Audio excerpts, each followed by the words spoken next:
Hello everyone, welcome back to the channel. Assessment year 24 और 25 की ITR यदि आपने टाइम लिमिट तक फाइल नहीं की तो आपको ना केवल ज़्यादा टैक्स पे करना पड़ेगा बल्कि आपको साथ में लेट फीस भी आपको ज़्यादा पे करना पड़ सकता है। तो इस वीडियो में हम बात करेंगे कि यदि आपने अपनी आईटीआर को ड्यू डेट के बाद यदि फाइल की तो आपको क्या टैक्स अमाउंट देना होगा, क्या लेट फीस देना होगा। इसके बाद बात करेंगे कि यदि आप अपनी आईटीआर को ड्यू डेट के बाद यदि फाइल करते हैं तो क्या लेट फीस का अमाउंट आपके ऊपर एप्लीकेबल हो जाएगा।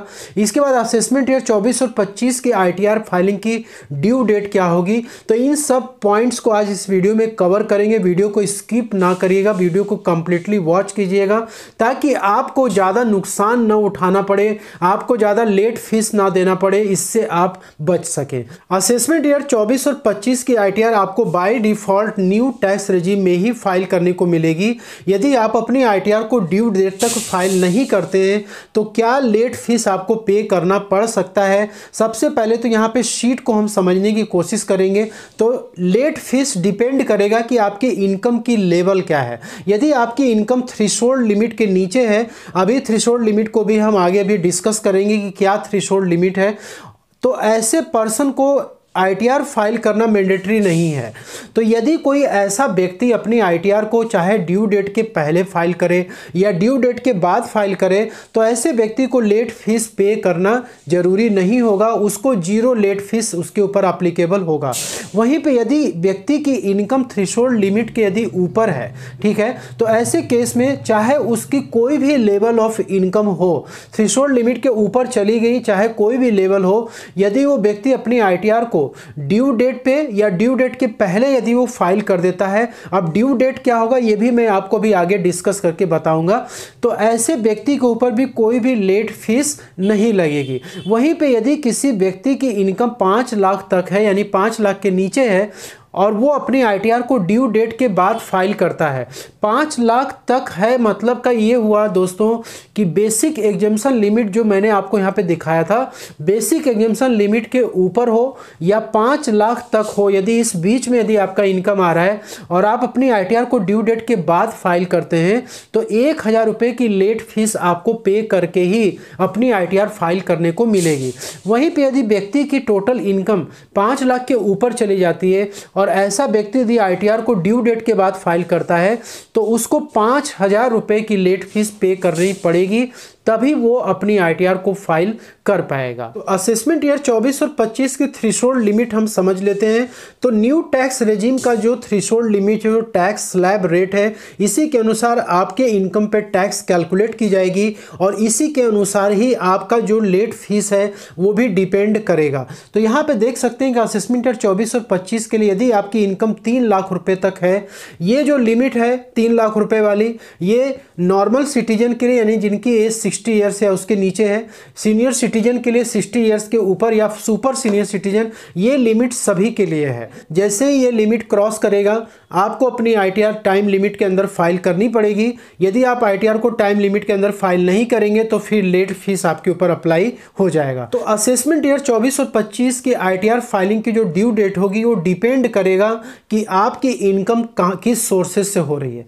यदि आपको बिजनेस और प्रोफेशन से कोई भी इनकम नहीं हो रही है, जैसे कि आपको सैलरी से इनकम हो रही है, हाउस प्रॉपर्टी से इनकम हो रही है, आपने मकान को किराए पे दे रखा है उससे आपको रेंटल इनकम हो रही है, या आपको कैपिटल गेन की इनकम हो रही है, कोई प्रॉपर्टी आपने बेची है या फिर आपने म्यूचुअल फंड या शेयर मार्केट में आपने इन्वेस्टमेंट करा था उससे आपने सेल आउट किया, वहाँ से आपको गेन हो रहा है, या अदर सोर्सेज की इनकम, सेविंग बैंक का इंटरेस्ट, फिक्स डिपॉजिट का इंटरेस्ट, ऐसे जो इनकम यदि आपके हैं तो ऐसे केस में आपको ड्यू डेट जो होगी आईटीआर फाइलिंग की वो 31 जुलाई 2024 होगी।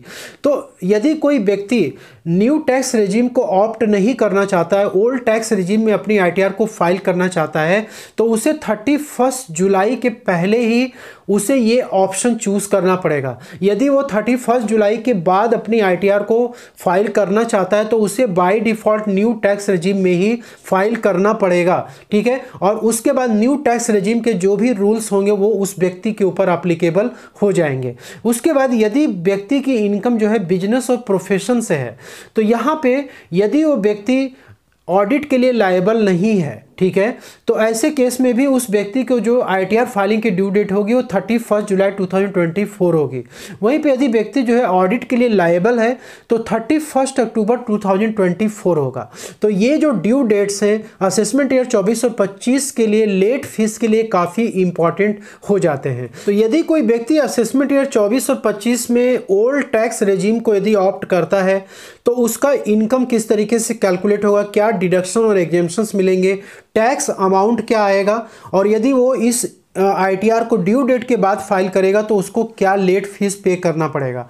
तो यहाँ पे जैसे मान लीजिए कि यदि व्यक्ति की सैलरी से इनकम है और वो ओल्ड टैक्स रिजीम में ही अपनी ITR को फाइल करने के लिए ऑप्ट किया हुआ है, तो इस gross salary income 9 lakh rupees की है, इसमें HRA का एग्जेम्पशंस मिल जाएगा 1 लाख रुपए, स्टैंडर्ड डिडक्शन 50,000 रुपये, प्रोफेशनल टैक्स 2,000 रुपये।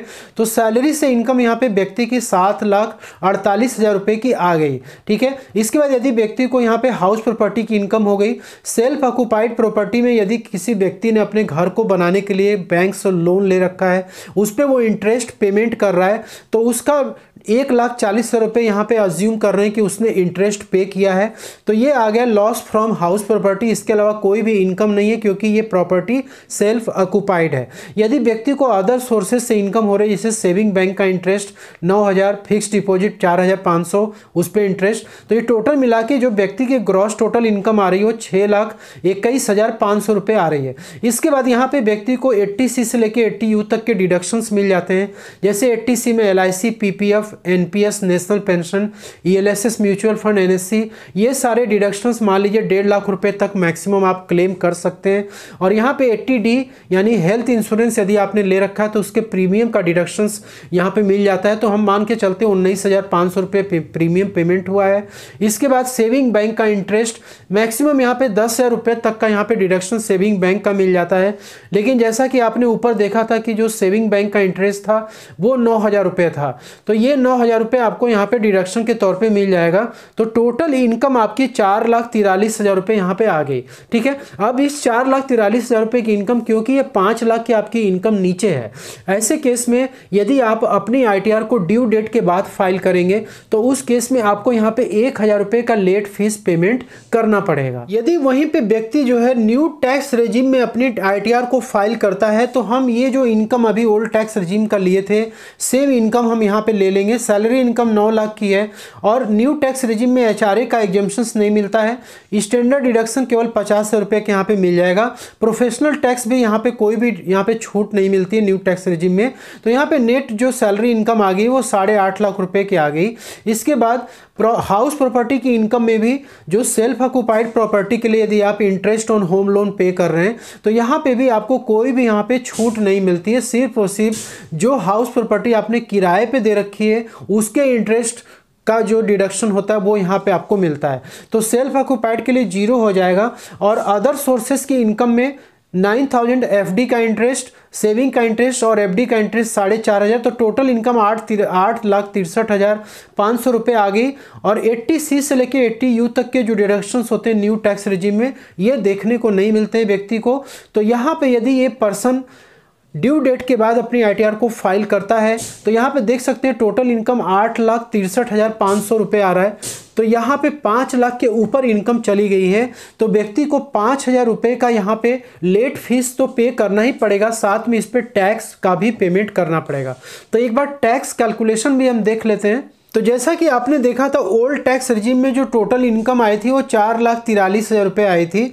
और टैक्स स्लैब रेट आप यहाँ पे देख सकते हैं कि 2.5 लाख रुपए तक कोई भी टैक्स यहाँ पे नहीं लगता है। यदि कोई नॉर्मल सिटीजन है, यदि वो 60 ईयर्स के ऊपर क्रॉस कर गया तो वो सीनियर सिटीजन हो जाएगा, तो यहाँ पे 3 लाख रुपए उसको मैक्सिमम यहाँ पे लिमिट मिल जाती है। तो 2.5 लाख पे 0% का रेट है और यहाँ पे टैक्स अमाउंट 0 आ गया। इसके बाद 2.5 लाख से लेके 5 लाख रुपए तक के बीच में 5% का रेट है। तो हमने क्या किया, 4,43,000 में से 2.5 लाख रुपए माइनस कर दिया, जो रिमेनिंग अमाउंट बचा उस पर 5% से अपने यहाँ पे हमने टैक्स कैलकुलेट कर दिया। तो 9,650 रुपये यहाँ पे टैक्स अमाउंट आ गया। टोटल टैक्स अमाउंट यहाँ पे 9,650 रुपये आ जाएगा। और रिबेट एक व्यक्ति को इनकम टैक्स में 87A में रिबेट भी मिलता है।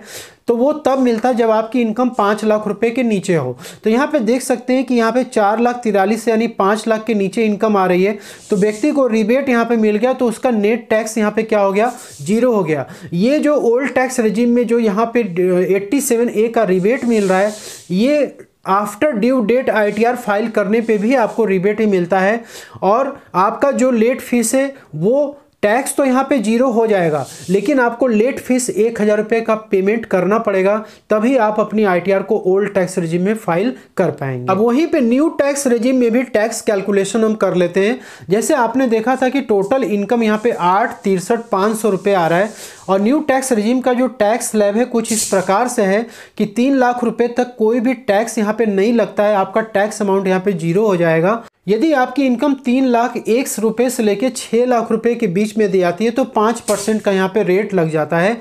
तो यहाँ पे फ्लैट हम क्या करेंगे, 3 लाख रुपए पे 15,000 रुपये हमने टैक्स यहाँ पे कैलकुलेट कर लिया। इसके बाद जो हमारी रिमेनिंग इनकम बचेगी 8,63,500 में से सबसे पहले हम 3 लाख को घटाएंगे, इसके बाद फिर यहाँ पे सेकेंड वाले स्लैब में से 3 लाख रुपये घटा देंगे, तो टोटल हम 6 लाख रुपये यहाँ पे माइनस कर देंगे 8,63,500 में से। जो 2,63,500 रुपये बचेगा वो हमारा 6,01,000 रुपये से लेकर 9 लाख रुपये के स्लैब में आएगा। तो 2,63,500 रुपये पर 10% के हिसाब से टैक्स कैलकुलेट होगा, तो 26,350 रुपये टैक्स का अमाउंट आएगा। तो टोटल न्यू टैक्स रेजिम में आप टैक्स देख सकते हैं यहाँ पे 41,350 रुपये का टैक्स अमाउंट आएगा, और यहाँ पे 87A में कोई भी रिबेट एक व्यक्ति को देखने को नहीं मिलेगा, क्योंकि यहाँ पे जो टोटल इनकम है वो 8,63,500 है। तो न्यू टैक्स रेजिम में यदि आपकी इनकम 7 लाख के नीचे है तो आपको 87A में 25,000 रुपये का रिबेट मिल जाता है, लेकिन यहाँ पे इनकम आगे चली गई है इसलिए यहाँ पे 0 आपको हो जाएगा, और मार्जिनल रिलीफ भी यहाँ पे आपको देखने को नहीं मिलेगा। तो नेट टैक्स अमाउंट 41,350 आएगा। एजुकेशन से 4% आप ऐड कर देंगे तो टोटल टैक्स यहाँ पे 39,696 रुपये आएगा। तो एक बार हम चीज़ों को यहाँ समराइज करने की कोशिश करेंगे, जो भी कुछ भी हमने डिस्कस किया। तो यहाँ पे 2425 ITR यदि आप फाइल कर रहे हैं on or before the due date, ITR filed on or before the due date old tax regime में यदि आप अपनी ITR को फाइल करते हैं, तो ऐसे केस में आप यहाँ पे देख सकते हैं कि जैसे हमने यहाँ पे कैलकुलेट किया था कि टोटल हमारी जो इनकम आ रही थी वो आ रही थी 4,43,000 रुपये।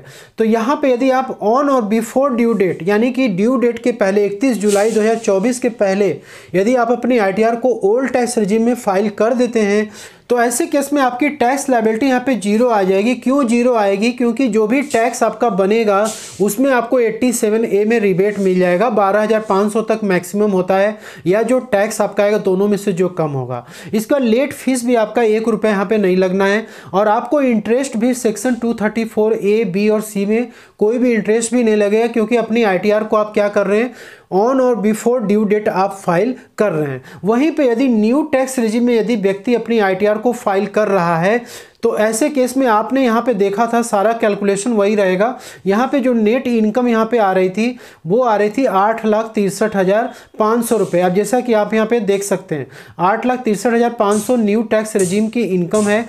अब यहाँ पे जो टैक्स हमारा कैलकुलेट होगा वो आपको मैंने अभी थोड़ी देर पहले टैक्स कैलकुलेट करके दिखाया था न्यू टैक्स रेजिम का।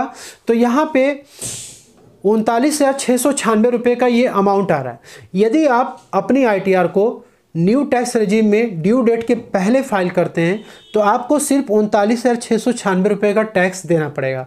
लेकिन अपनी ITR को यदि आप ड्यू डेट के बाद फाइल करेंगे तो आपको टैक्स तो देना होगा, साथ में लेट फीस 5,000 रुपये देनी पड़ेगी, साथ में आपको इंटरेस्ट 234A, 234B, 234C में इंटरेस्ट भी पे करना पड़ेगा। लेकिन ये डिपेंड करेगा कि आपने ड्यू डेट के बाद कितना डिले किया है अपनी ITR को फाइल करने में। तो आई होप कि आपको सारी चीज़ें क्लियर हो गई होंगी कि कैसे आपको अपनी ITR में जो लेट फीस आ रहा है, जो टैक्स का अमाउंट आ रहा है, उसको आपको किस तरीके से सेव करना है। यदि आप अपनी ITR को ओल्ड टैक्स रेजिम में फाइल करते हैं तो आपको बहुत सारे डिडक्शन और एग्जेम्पशंस मिल जाते हैं, लेकिन वहीं पे यदि आप न्यू टैक्स रेजिम में फाइल करते हैं तो आपको वहाँ पे कोई भी डिडक्शन एग्जेम्पशंस देखने को नहीं मिलते हैं। वैसे हमने इस पर कंपेरिजन वीडियो बनाई है, आप वहाँ पर देख सकते हैं कि आपके लिए कौन सा टैक्स रेजिम बेनिफिशियल हो सकता है। तो दोस्तों आई होप कि आपको चीज़ें क्लियर हो गई होंगी। कोई भी डाउट यदि है कमेंट बॉक्स में पूछ सकते हैं। तो मिलते हैं नेक्स्ट वीडियो में, तब तक के लिए जय हिंद, जय Bharat. Thank you so much for watching this video.